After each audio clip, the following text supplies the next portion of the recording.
You're watching MLS Legal TV. Share it and like it. Channel is for you. Your question answered here. MLS Legal TV. नाज़रीन, MLS legal TV की जानिब से आपको खुश आमदीद। मलिक साहब का बहुत बहुत शुक्रिया, आज फिर उन्होंने अपना टाइम दिया और बहुत गर्म न्यूज़ है। ये मैं बता दूं आपको कि जो इस वक्त बरतानिया के अंदर कोर्ट ऑफ अपील ने जो ये ब्रेक्सिट्स के हवाले से कुछ कवानीन में जो तब्दीली की थी, मलिक साहब से पूछेंगे। मलिक साहब, बहुत बहुत शुक्रिया। सबसे पहले तो आपने अपना वक्त दिया क्योंकि हमारे पास आज बड़ा गर्म सवाल है कि जो ब्रेक्सिट में कोर्ट ऑफ अपील ने एक कानून जो पास किया था उस पर रिगार्डिंग स्पाउसेस, इसके बारे में बताइए, ये कानून क्या है? शुक्रिया। ये था कि जो लोग देखिए ना पहले यहाँ सेटल थे 2020 30 ऑफ दिसंबर 2020 से, ठीक, उन्हें इन्होंने कहा था कि आप एप्लीकेशन जून तक 30 ऑफ जून 2021 तक दे सकते हैं। अच्छा, उसमें ये हुआ कि कई लोगों ने ड्यू टू कोविड शादी नहीं कर सके उस दौरान, ठीक, राइट। उनकी शादी देखे 2021 में हो गई है, ड्यू टू कोविड नहीं हुई थी, उनकी एप्लीकेशन जो है ना वो पेंडिंग थी, राइट। उस वक्त कई तो अपीलें अलाउ हुई, कई इन्होंने रिजेक्ट कर दी, राइट। जो अलाउ हुई उन्होंने होम ऑफिस वालों ने उनकी अपील कर दी कि ये नहीं होनी चाहिए थी, क्योंकि ये जो अग्रीमेंट है ना, जो इन्होंने अग्रीमेंट किया था ब्रेक्सिट डील में, वहाँ वो कहते थे कि इसके बाद की कोई भी एप्लीकेशन जो होगी ना वो हम नहीं करेंगे अनलेस कि it is binding for the previous before 30 of December 2020। बात यह है कि अगर तो आपको 2 साल रहते साथ में रहते थे, जिसे हम कहते हैं ड्यूरेबल पार्टनरशिप, बिफोर 2020, फिर तो आप एप्लीकेशन कर सकते थे विद इन 30 ऑफ जून। लेकिन अक्सर लोगों की एप्लीकेशन जिनकी हम बात कर रहे हैं, जो कोर्ट ऑफ अपील ने भी डिसाइड किया आज, वो लोग थे जो शादी नहीं कर सके। अच्छा, ये कोविड की वजह से या कोविड की वजह से भी वैसे तरीक नहीं मिलती है, मेनली कोविड की वजह से आप कह सकते हैं। उनका क्या होगा? तो कई तो जब वो फर्स्ट ट्राइब्यूनल में गए तो लोगों ने अलाउ भी होगी अपील, लेकिन अब कोर्ट ऑफ अपील ने ये फैसला कर दिया है कि उनकी अपील नहीं होनी चाहिए थी अलाउ। अच्छा, तो जो होम ऑफिस ने रिफ्यूज किए हैं वो सही किए हैं कि जो भी स्पाउस, राइट, दिसंबर से बाद उसकी शादी हुई है ना 30 ऑफ दिसंबर के बाद, उसे नहीं मिलेगा वो। बात ये है कि मैं ये नहीं कि घबराने की बात है कि उनको नहीं मिला तो ठीक है, लेकिन उनको ये एप्लीकेशन जो है ना वो जानी पड़ेगी अपने दूसरी तरफ। अब जो होगा सेटलमेंट, यहाँ के बच्चे भी उनके हैं, और वो होगा 2.5 साल का रूट ऑन डिस्क्रेशनरी लीव। अच्छा, डिस्क्रेशनरी लीव के जो खर्चे हैं वो बहुत है अपने लोधी साहब। बात ये है कि can people afford that, right. लेकिन अब ये होगा कि उनको फी वेवर लेकर अगर वो काम नहीं करते, तो अगर नहीं है उनके पास काम, तो वो फी वेवर लेना पड़ेगा उन्हें। देखो ना, ईच एप्लीकेशन की अगर 3,000 पाउंड फी हो गई, अगर वो 4-5 हैं तो इतनी अमाउंट, तो 15,000 पाउंड तक फीस ही सिर्फ होम ऑफिस की फीस है, विच इज ये कह लें कि नॉट अफोर्डेबल, राइट जी। तो उसके लिए फी वेवर वो होगा कि वो दिखाना पड़ेगा कि उनके पास कितने पैसे हैं, कहाँ से आते हैं, क्या उनके घर में कोई रह सकता है कि नहीं, वो कैसे रहते रहे हैं, वो फी वेवर लेंगे। लेकिन उन्हें ये एप्लीकेशन कर लेनी चाहिए, मैं ये कहता हूँ। ठीक है, एप्लीकेशन कर लेनी चाहिए। लेकिन सवाल यहाँ और बनता है मलिक साहब कि जो 30 दिसंबर 20 के बाद यूरोप से जो लोग आए थे ब्रेक्सिट के बाद जो फाइनल हुआ था, और उसने आके यहाँ किसी ब्रिटिश से शादी कर ली और वो रजिस्टर नहीं कराई या कुछ उनका भी ऐसे ही होगा? देखो, जो ब्रिटिश से रजिस्टर है ना वो बात अलहदा है जी। ये ब्रेक्सिट का रूल था, ठीक है, कि जो देखो ना एक आदमी है वो यूरोपियन नेशनल है, ठीक है, 30 दिसंबर 2002 तक अगर वो पहले शादी कर लेता तो उसके चाहे उसके पास डिपेंडेंट के पास, स्पाउस के पास स्टे था या नहीं था, उसको स्टे मिल जाती थी, ठीक, राइट। एप्लीकेशन दे। अगर तो उन्होंने एप्लीकेशन, और ये भी नहीं है कि शादी करनी लाजमी थी, अगर ये भी प्रूव कर दे कि हमारी ड्यूरेबल रिलेशनशिप है 2 साल, राइट, जिसे हम ड्यूरेबल रिलेशनशिप कहते थे, उनको भी मिल जाती थी। लेकिन अक्सर लोगों ने ये किया है कि अगर 30 दिसंबर के बाद में शादियां की हैं यहाँ, वो कहते हैं उनको नहीं मिलेंगी। अच्छा, जिनके केस चल रहे थे वो भी रिजेक्ट हो जाएंगे, जैसे आपने कहा अपील जो हुई थी वो भी होम ऑफिस ने, देखो अपीलें हुई थी सारी ऊपर ट्राइब्यूनल में गई हुई हैं अपीलें, ये राइट। और अब क्योंकि कोर्ट ऑफ अपील का फैसला है, ऑब्वियसली उन्होंने तो कह ही देना कि जब फैसला आ गया है तो हम ये अपीलें रिजेक्ट करते हैं। लेकिन मलिक साहब ने इनके कहा कि घबराने की बात नहीं है, लेकिन इसके लिए भी दूसरा रास्ता जो आपने बताया उसको एक मरतबा फिर बताइए कि लोगों को क्या करना चाहिए। देखिए, ये एप्लीकेशन होम ऑफिस को दे देनी चाहिए, इनके पीछे नहीं भागना चाहिए कि ये जो उन्होंने, जब कोर्ट ऑफ अपील ने फैसला कर दिया है कि ये जो डील नहीं थी हमारी, ब्रेक्सिट डील नहीं थी, ये कोई एग्रीमेंट नहीं था कि ब्रेक्सिट जो बाद में लोग शादी करेंगे 30 जून तक हम उनसे दे देंगे, क्योंकि 30 दिसंबर वॉज द एंड। ठीक है। और अगर उससे पहले देखना, लोग ये कहते हैं कि मैं ये मिसाल देने लगा कि अगर आपका निकाह हो गया था पहले, राइट, फिर भी आपको नहीं मिलेगी, ये बात याद रखना, क्योंकि आपका 2 साल का लाजमी होना चाहिए कि आपको ये प्रूव करना पड़ेगा कि आपका जो रिलेशनशिप था वो 2 साल का था। यानी अगर निकाह तो 2 साल पहले हुआ था और रजिस्ट्रेशन बाद में कराई नहीं है, फिर भी ठीक है, फिर भी आपका चांसेस है कि आपको मिल जाएगा।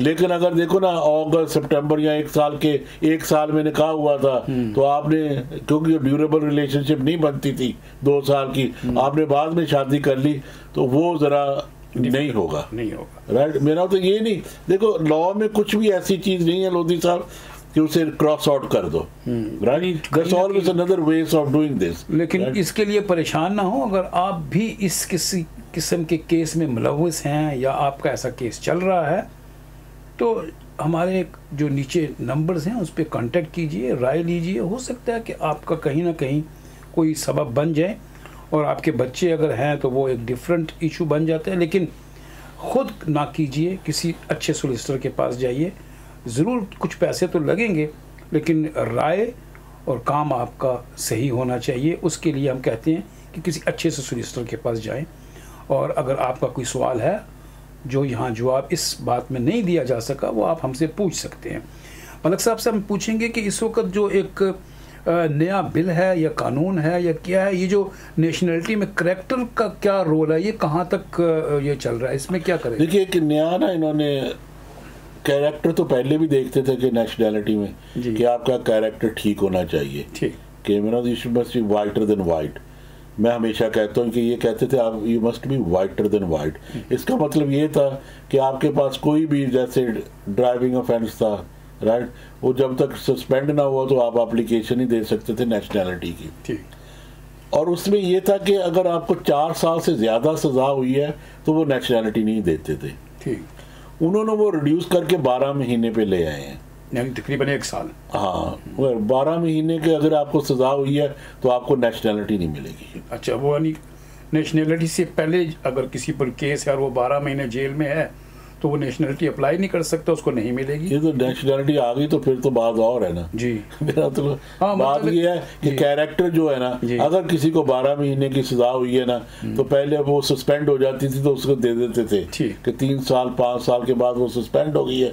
अब 12 महीने की सस्पेंड नहीं होगी, पहले जैसे 4 साल से ऊपर थी ना, अब उन्होंने वो रिड्यूस टू 12 मंथ ले आए हैं। अच्छा, एक कानून और भी हमने डिस्कस किया था हमने इसी अपने चैनल से, कि जो लोग क्रिमिनल्स हो जाएंगे, गवर्नमेंट उनकी नेशनलिटी कैंसिल भी कर सकती है, क्या वो अभी तक स्टैंड करता है? वो अभी तक स्टैंड करता है। अच्छा। राइट, जो जैसे मेरा मतलब कोई सेक्स ऑफेंडर्स है, राइट, जहाँ कोई मेरा टेररिस्ट इन्वॉल्वमेंट है, या कोई टॉप क्रिमिनल भी हो, अच्छा, ये मेरा तो मर्डर या कोई भी इंडाइटेबल ऑफेंस जो हो उसको कर सकते हैं। ठीक है। और उसका ये है कि they don't even need to serve notices, बस वहाँ लिख देंगे इनकी नेशनलिटी कैंसिल होगी। उसके लिए कोई जेल की या कोई टाइम लिमिट है, कोई इतने साल जेल होनी चाहिए? सर, जो उनका यही तो बात है, उसमें तो कैरेक्टर आ जाता है ना, what the home office thinks fit, कि उसका कैरेक्टर ठीक है कि नहीं ठीक। अच्छा, वो मेजर वो करेंगे, वो this is up to them. जो उस वक्त भी कहते थे कि इसे पावर टू मच पावर दे दी है होम ऑफिस को, which is too much, right. अभी भी मेरा मतलब जैसे अभी एक देखें कि एक अभी कई फर्में जो है ना सोलिसिटर्स की वो इन्होंने बंद कर दी है एसआर ने।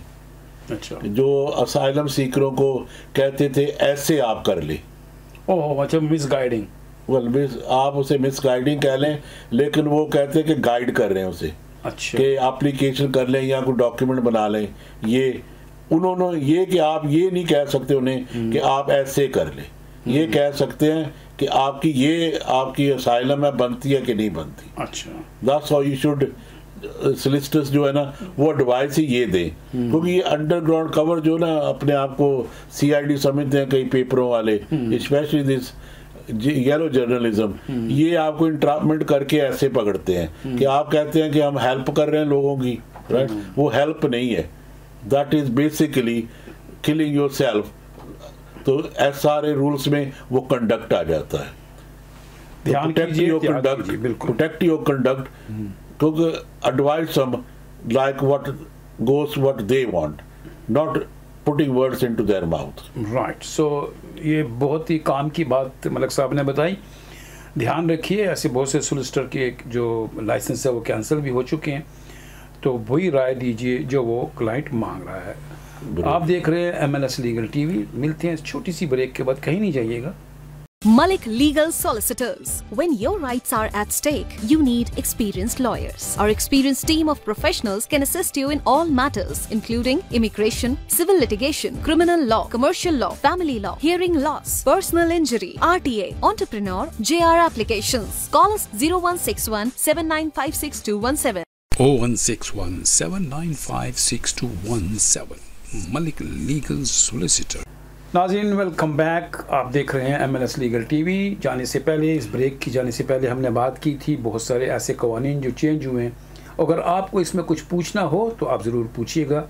चलते हैं हम अपने नेक्स्ट सवाल की जानिब, और आपका बहुत बहुत शुक्रिया कि आप MLS लीगल टीवी को देख भी रहे हैं और पसंद भी कर रहे हैं। मलिक साहब ये बताइए कि इस वक्त जो इमिग्रेशन एक्ट 2023 में क्या चेंजेस आई हैं, जो हमने डिस्कस भी की थी पहले कि ऐसा होगा, तो क्या ये जो है ना, ये इसका नाम है इलीगल इमिग्रेशन एक्ट। अच्छा। Illegal immigration act 2020। पहले ये बिल था, अभी एक्ट बन गया है। अच्छा। तो इसको रॉयल असेट मिल गई है।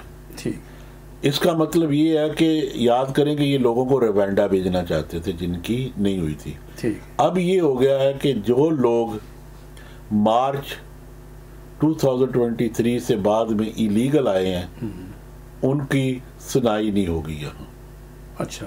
उनमें से बच्चे जो है ना, उनकी है कि जो बच्चे अकेले आते हैं उनकी सुनाई जरूर करनी पड़ेगी, नहीं वो एग्जेम्प्ट है। मतलब ये है कि उनको इलीगली एंट्री जो है ना वो इन्होंने क्रिमिनल ऑफेंस कर दिया है। ठीक। यहाँ इस कानून। लेकिन जो असाइलम सीकर है ना, वो मेरा मतलब असाइलम जो है ना उसकी एप्लीकेशन जो है ना, या तो वो कहते हैं कि रिवेंडा उसको भेजा जाए, वहां सुनी जाएगी, राइट। तो यहाँ मेरा तो अपनी कंट्री वापस जाए, तो वहां से एप्लीकेशन करके आए, which both ways I think is irrational, कि ऐसा करना बहुत मुश्किल हो जाएगा ये। लेकिन अब क्योंकि ये एक्ट बन गया है, they can implement that any time they want, right. उसमें से मैं ये देख रहा था, ये कह रहे थे कि मार्च के बाद में जो लोग एंटर होते हैं उनके पे ये लागू होता है। लेकिन जिन लोगों ने अभी असाइलम नहीं की और मार्च से पहले आ गए हैं, वो भी इंक्लूड ये करना चाहते हैं उस पर। अच्छा। कब करेंगे ये नहीं मुझे पता, क्योंकि वो सेक्शन इन्होंने बनाया हुआ है कि जब नया एक्ट बनता है तो सारे सेक्शन जो है ना वो एकदम इम्प्लीमेंट नहीं करते। ये अभी ये कर दिया कि जो इलीगल एंट्रेंट हैं बोर्ड से हैं, 7 मार्च के बाद उनको नहीं देंगे, लेकिन जो पहले लोग आए हुए हैं उनका भी ये सेक्शन 5 में ये कहना चाहते हैं कि उनको भी नहीं हम लाएंगे यहाँ। अच्छा। उनको भी राइट्स नहीं होगी क्योंकि वो इलीगल एंट्रेंट जो है। लेकिन इसमें दो है कि इलीगल और लीगल एंट्रेंट का लफ्ज बहुत अच्छी तरह में सोचना चाहिए कि जो लोग वीज़ा लेके आए थे यहाँ और बाद में, लेकिन उन्होंने कहा है कि जो लोग सेक्शन 2 में भी आ गया है, एक सेक्शन बनाया हुआ है उन्होंने, उसको सेक्शन 2 कहते हैं, कि जो लोग डिसेप्शन से वीज़ा लेके आए हैं उनकी भी नहीं सुनाई होगी। अच्छा, विच इज़ अनदर वे कि ये कैसे चाहते हैं कि लोग कैसे आएंगे यहाँ, which beyond lot of lawyers this is outrageous and out of their understanding कि लोग क्या वीज़ा लेके रेफ्यूजी का आए, जैसे हमने लास्ट वीक कहा था कि फिर तो ये ऐसे करें कि रेफ्यूजी के लिए भी एक कैटेगरी खोल दें, जैसे टियर 1 में आते हैं राइट, और टियर 2 में आते हैं, और टियर 4 और 5 में किए हुए हैं इन्होंने, ऐसे एक टियर ये भी कर दें कि जो रेफ्यूजी है उस टियर में एप्लीकेशन दें और हम एप्लीकेशन कंसिडर करेंगे और वीज़ा लेके यहाँ आए, तो वो लीगल एंट्री हो जाएगी। हाँ, वो फिर तो वो ऑटोमेटिकली उनको 5 ईयर रूट वहाँ मिलेगा, और उनको मेरा obviously they can't charge any fees for that either because they are refuse, because they are refugees. I mean, लेकिन जिस कंट्री में वो उनको खतरा है वहाँ तो खुद आप नहीं, तो एम्बेसी होती है आपकी, तो why would they apply there? I mean somebody has to take a lot of consideration. ये कानून तो पास हो जाते हैं लेकिन जो इम्प्लीमेंट करनी होती है ना, some time it's gets very irrational. बात यह है कि जो लोग, हमने ये भी एक न्यूज़ पढ़ रहे थे कि ये मिलिट्री जो साइट्स हैं वहाँ पर इनको रखेंगे, डिटेन करेंगे। ये वेरी गुड है आपकी बात। बहुत लोगों को इन्होंने होटलों में रखा हुआ था, राइट, और होटलों में लोग तो कहते थे कि वहाँ है, लेकिन जो लोग वहाँ रहते हैं ना उन्हें पता है बेचारों को कि this just like a detention center. Rwanda नहीं तो वो कहते हैं कि यहाँ जो मिलिट्री कैंप है वहाँ खोल दे, तो इस किस्म की बहुत सारी चीजें ऐसी चीजें कि ये this is to deter people not to come illegally in this country. लेकिन I mean what is asylum means fear of persecution from the state. ये इसका अगर यूएन कन्वेंशन में अगर हम जाएंगे तो उसका मतलब तो देखो ना कि what is asylum. Asylum is fear of persecution in his own country from the state, yes, right, or you're not allowed to practice, right, your beliefs, right, कि आप या or you belong to a social group which is persecuted। ये चीजें देखे ना, अगर तो आप इनको फिट आते हैं, अगर आपको एक कंट्री करने नहीं देती तो वहां रह के आप एप्लीकेशन कर सकेंगे, मुश्किल है। बिल्कुल सही कहा मलिक साहब ने, ये बातें आपके इल्म में होनी चाहिए और इसके हिसाब से आपको काम करना चाहिए, कदम उठाना चाहिए। बात करेंगे हम अगला जो टियर 5 है, जिसमें ये जो 1 साल का वर्क वीज़ा दिया गया था, इसमें क्या ये ट्रांसफरेबल है, कहीं ये मूवेबल है, शिफ्टेबल है?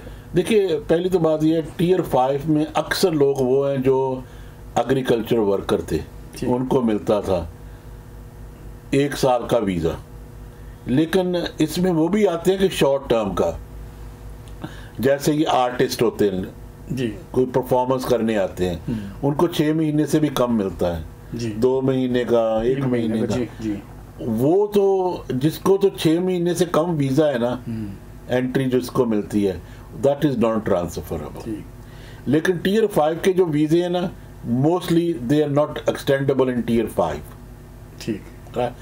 On the other hand, right, लेकिन अगर आप देखो ना, शादी करना चाहते हैं या किसी और में जाना चाहते हैं, टियर 2 में जाना चाहते हैं, the criteria there is that your visa must be over 6 months when you apply from here, right, so this is 1 year। लेकिन on the other hand, ये कहते, मैं तो कहता हूँ कि yes of course they can, लेकिन on the other hand जैसे इन्होंने स्टॉप कर दिया है कि जो अपने स्टूडेंट है उनके पास तो 2 साल का या साल का वीज़ा था, लेकिन जब तक वो अपनी एजुकेशन फिनिश ना करें वो दूसरे पे नहीं जा सकते। अभी इन्होंने सो टियर 5 का ये है कि इट्स नॉट एक्सटेंडेबल, लेकिन there is no category that it is not switchable, so you can switch those visas into the categories which allow switching। ये हमें एक सवाल आया था, हमारे एक व्यूवर ने पूछा था कि मैं टियर 5 में 1 साल के वर्क वीज़े पे था, और सवाल उसका ये था कि अगर मैं यहाँ पे 6 महीने साल होने को है मुझे और मेरी किसी से दोस्ती हो गई है, अगर मैं शादी कर लूँ तो क्या मैं ये शिफ्ट कर सकता हूँ, मूव हो सकता हूँ दूसरे टियर में या शादी में? तो आपके सवाल के इस जवाब से मलिक साहब ने कहा कि क्या ये मुमकिन है कि नहीं, तो मुमकिनात में से है। तो आपके सवाल का जवाब भी आपको मिला होगा। आप अगर फिर भी मुतमिन नहीं तो ज़रूर हमसे पूछना चाहें तो हमारा ईमेल, टेलीफोन नंबर ये नीचे स्क्रीन पे चल रहा है, आप हमें फ़ोन करके पूछ सकते हैं। अपना बहुत सा ख्याल रखिए, हम दोनों को इजाज़त दीजिए। जी मलिक साहब, आप कुछ कहना चाहते हैं? मैं कह subscribe to the channels so other people can benefit from it. यहीं पे ख़त्म करेंगे, मिलेंगे next week. You're watching MLS Legal TV. Share it and like it. Channel is for you. Your question answered here. MLS Legal